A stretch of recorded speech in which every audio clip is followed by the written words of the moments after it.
नमस्कार दोस्तों, स्वागत है आपका इमेज स्टडी पर। और आज हम देखने जा रहे हैं ग्रुप डी का नॉर्मलाइजेशन और इसको बहुत ही आसान बस हम समझेंगे कि परसेंटाइल बेस्ड नॉर्मलाइजेशन क्या है और पहले वाला नॉर्मलाइजेशन ज्यादा फायदेमंद है या ये वाला। और इसी के साथ में बिना टाइम वेस्ट किए हुए वीडियो शुरू करते हैं और इसको आप ध्यान से देखना, एकदम आपको क्रिस्टल क्लियर हो जाने वाला है। तो हम इसको उदाहरण से समझते हैं, जैसे कि पहले तो ये चीज जानते हैं कि नॉर्मलाइजेशन की जरूरत क्यों पड़ी। जैसे कि ये उदाहरण के तौर पे एक फुटबॉल मैदान है, इसकी जो हाइट है 4 फीट की है और इधर भी लोग हैं, इधर भी लोग हैं, इधर भी सारे के सारे लोग हैं और इधर भी। तो इनको सबको इस दीवार को फांद के अंदर जाना है और इस दीवार के जाने के बाद में लोग आराम से फुटबॉल मैच देख सकते हैं, ठीक है। लेकिन यहाँ पर आप देख पा रहे हैं कि इधर वाली दीवार की हाइट ज्यादा है। कारण ये है कि मतलब इधर 2 फीट गहरा है, तो ऑब्वियसली बात है इधर की टोटल अगर ये आप देखोगे ऊंचाई तो 6 फीट हो चुकी है। तो अगर आपको फिर कंपटीशन करवाना है इन लोगों के और इन लोगों के बीच में, तो यहाँ वाले लोगों को आपको 2 फीट का सपोर्ट देना ही पड़ेगा, तभी ये फिर कंपटीशन होगा, ठीक है। तो नॉर्मलाइजेशन इसी का नाम है। मतलब कि यहाँ पे नॉर्मलाइजेशन के तौर पर इनको 2 फीट का सपोर्ट दे दिया जाएगा, फिर ये और ये लोग सब बराबर आ जाएंगे, फिर कंपटीशन पॉसिबल है। तो ये आपको समझ आ गया होगा ही नॉर्मलाइजेशन की जरूरत क्यों है। तो अब देखते हैं कि परसेंटाइल बेस्ड नॉर्मलाइजेशन निकाला कैसे जाता है।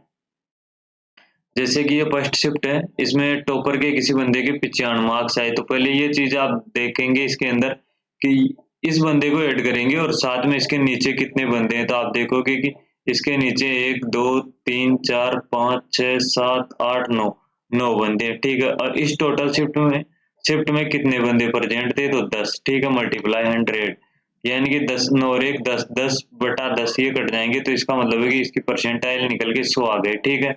और अगर इस बंदे की 78 मार्क्स है, किसी के रो मार्क्स की बात कर रहा हूँ, तो उसका परसेंटाइल कैसे निकाला जाएगा। तो पहले तो ये चीज इसको देखा जाएगा कि यार इसके नीचे कितने बंदे हैं। तो एक तो ये खुद और साथ में इसके नीचे कितने हैं, 1 2 3 4 5 6, ठीक है। छह छह तो इसके नीचे है, एक ये खुद, ठीक है। तो 7 टोटल हो गए और टोटली शिफ्ट में बंदे कितने हैं, 10, मल्टीप्लाई 100, ठीक है। तो ये जीरो से जीरो कट गया, तो इसका 70% आ गया, ठीक है। और इधर बात करें नीचे वाले की, तो इसके नीचे और इसके नीचे एक बंदा, टोटल 2 गए और टोटल स्टूडेंट है 10, ठीक है। और मल्टीप्लाई बाय 100, तो यहाँ पे इसके परसेंटाइल 20 आ गए। तो इससे आपको एक चीज और क्रिस्टल क्लियर हो रही हो गई कि जिसके रो मार्क्स हैं उससे परसेंटाइल कम भी जा सकता है और उससे ज्यादा भी जा सकता है, ठीक है। ये बात हो गई फर्स्ट शिफ्ट की और ये सेकंड शिफ्ट है ना। अब इसके अंदर ये थोड़ी हार्ड शिफ्ट, ठीक है। और वो वाली पहली वाली शिफ्ट थी जो वो इजी शिफ्ट थी, ठीक है दोस्तों। तो हार्ड शिफ्ट और इजी शिफ्ट, इसके अंदर क्या हुआ, इसके अंदर इतनी हार्ड शिफ्ट थी कि इसमें 80 मार्क्स ही आए टॉपर के, ठीक है। तो परसेंटाइल बेस्ड पे कैसे कैलकुलेट करेंगे, ये 80 पे टोटल इसके नीचे 9 बंदे, ठीक है। 9 बंदे थे और एक ये खुद, टोटल ये 10 और बटा में टोटल स्टूडेंट लिखेंगे 10 मल्टीप्लाई 100, ठीक है। तो 10 से 10 कट जाएगा और परसेंटाइल बेस्ड इसके आ जाएंगे परसेंटाइल 100 परसेंटाइल, ठीक है। उसी प्रकार से यहाँ पर भी आप जाओगे चौथे नंबर पर, तो 65 मार्क्स है। तो ये इसके नीचे कितने हैं, 1 2 3 4 5 6 और एक ये खुद, तो 7वें नंबर पे, ठीक है।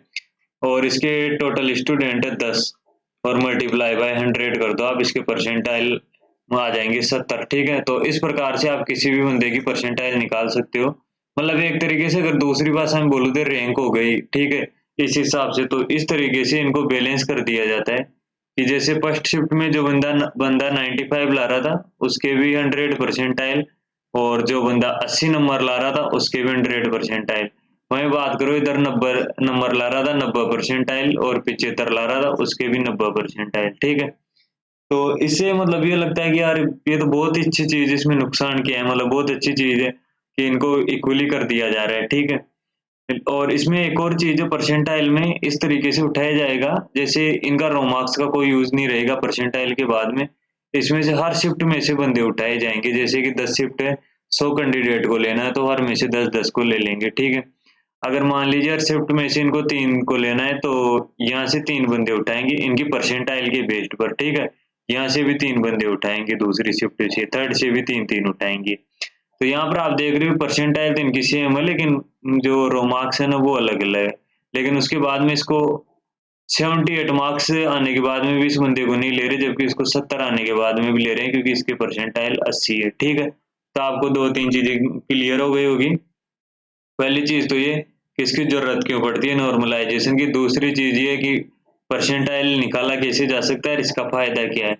अब दिक्कत ये आ रही है कि इसमें नॉर्मलाइजेशन में मतलब कमी क्या है, इस वाले में प्रेजेंट टाइम की बात कर रहा हूँ, जिसमें अधिकतर मतलब इस चीज को हाइड कर रहे हैं। तो देखो यार, इसको फिर से उदाहरण से समझते हैं। ये एक आपका फुटबॉल मैदान है, ठीक है। अब बेसिकली वो ही कंडीशन, टर्म्स एंड कंडीशन है ग्रुप डी वाली, की 4 फीट की दीवार है। अगर आपको फुटबॉल मैच देखने जाना है तो इसको 4 फीट को हाइट को यहाँ से ब्रेक करके जाना पड़ेगा, इसके ऊपर से, ठीक है, जंप करके। लेकिन दिक्कत ये है कि इधर ये फर्स्ट शिफ्ट है, और ये मान लीजिए सेकंड शिफ्ट है, ये थर्ड शिफ्ट है, और ये फोर्थ शिफ्ट है, ठीक है। और अब सबका डिफिकल्टी लेवल अलग अलग होता है, इधर वालों का कम है, इसका थोड़ा ज्यादा है, इसका और भी ज्यादा है, लेकिन इसका सबसे ज्यादा है, ठीक है। यानी कि 2 फीट ज्यादा गहरा है।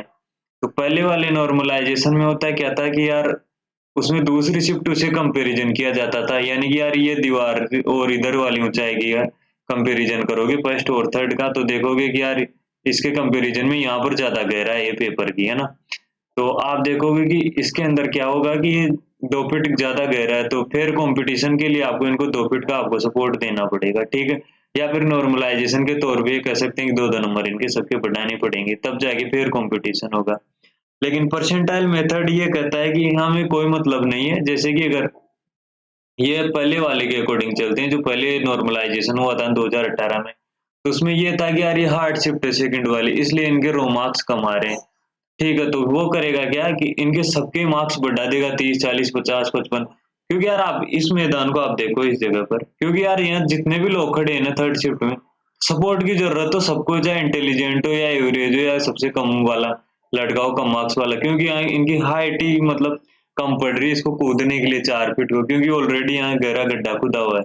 तो सबको जरूरत है यहाँ पर सपोर्ट की। लेकिन नॉर्मलाइजेशन जो परसेंटाइल बेस्ड है, उसमें क्या, उसमें कर क्या रहे हैं कि मतलब नहीं दे रहे, पूरे को सपोर्ट नहीं देंगे, बोल रहे हैं कि यार हम टॉप थ्री हर में से मतलब ये ले लेंगे टॉप टॉप बंदे। तो इसमें क्या यार, इनको लॉस है इस वाले को, कि जैसे कि किसी के मान लो 63 आ रहे हैं या 65 आ रहे हैं, ठीक है, रो मार्क्स, और यहाँ पर जाके ये यहाँ से टॉप 3 उठा लिए, यहाँ से टॉप 3 उठा लिए, ये हार्ड शिफ्ट है, ठीक है। तो इसको हो सकता है कि अगर इसका फर्स्ट शिफ्ट में हो तो 65 की जगह ये हो सकता था 80 नंबर ही ले आता, या ज्यादा नंबर ले आता, इसका आराम से सिलेक्शन हो जाता। लेकिन यहाँ पर इसको निकाल दिया जाएगा क्योंकि इनसे ऊपर टॉप 3 आ गए हैं, और इसका हार्ड था, इस वजह से 65 ही स्कोर कर पा रहा था, ठीक है। और पहले वाले में हो क्या रहा था कि मतलब कि जो पहले नॉर्मलाइजेशन था, जैसे कि ये 63 नंबर आ रहे हैं इसके, और इधर वाले की 76 है फर्स्ट शिफ्ट वाले की। तो कर क्या रहे थे कि चलो इसको एक काम करते हैं, इसके 63 नंबर है, इसकी 8 शिफ्ट है, इससे कंपैरिजन करके इसको 13 नंबर और दे दिया जाता था, ठीक है, नॉर्मलाइजेशन के नाम पे। और ये हो गए 76। तो अब ये दोनों मतलब बराबर हो गए, इस तरीके से पहले काम होता था। अब ये कर क्या रहे हैं, टॉप टॉप को उठा रहे हैं, चाहे कम हो या ज्यादा हो, जिसका मतलब अगर हार्ड शिफ्ट के अंदर पेपर है ना, तो मतलब बेसिकली लॉस ही है थोड़ा। क्योंकि यार देखो, अगर यहाँ पर जितने भी थर्ड शिफ्ट में जितने भी बंदे हैं, इनका अगर हार्ड पेपर आया है तो सपोर्ट की जरूरत सबको पड़ेगी। लेकिन ये करेंगे क्या, सपोर्ट उन्हीं को देंगे जो टॉप 5 या टॉप 10 में आने वाला है ना, मतलब टॉप बंदे होंगे जो भी होंगे, उनको सपोर्ट देने वाला है, बाकी को बिल्कुल नहीं देने वाला। जबकि आप देख सकते हैं कि सपोर्ट की जरूरत सबको पड़ेगी। फिर ये मेरा पॉइंट ऑफ व्यू है, सबका अलग अलग हो सकता है, आप अपनी राय कमेंट में दे सकते हैं।